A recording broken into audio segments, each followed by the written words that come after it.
Hello and welcome everyone to a new episode in MongoDB tutorials. And in this tutorial, we are going to see how to sort your query results.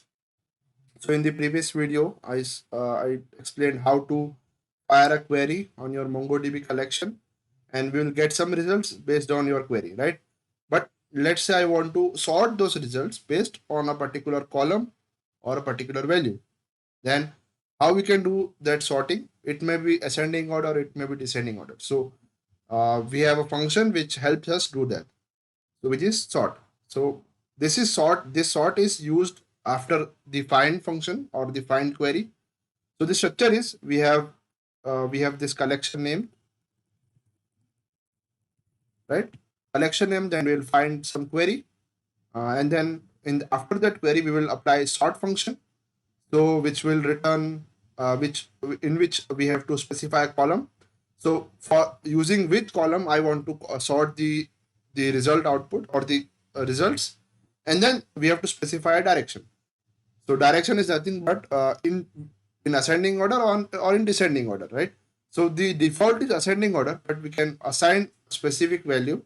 Directions can be specified using 1 or -1. So 1 specifies for ascending and -1 specifies for descending. Okay.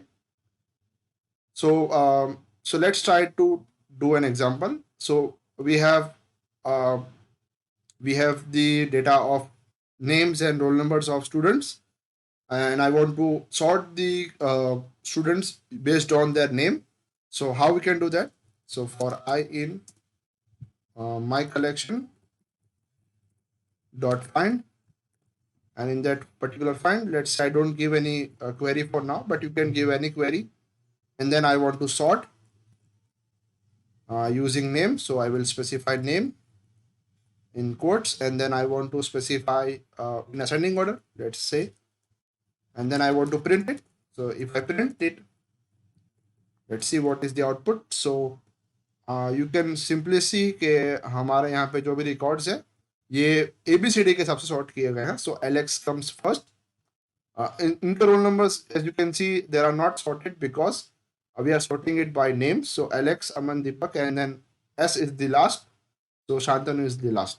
Let's say I reverse this. I want to see the descending order. Then I have to simply write -1, and if I execute again, we see the list पूरी उल्टी हो गई है, right? So this was about using the name. Let's say I want to sort it by using roll numbers. So if I use roll number, then you can see the highest roll number appears first and the lowest appears at the bottom, right? Because it was descending order sorted. Let's say I want to sort it in ascending order, then it's the reverse of it. So I get the smallest roll number first and the biggest as the last.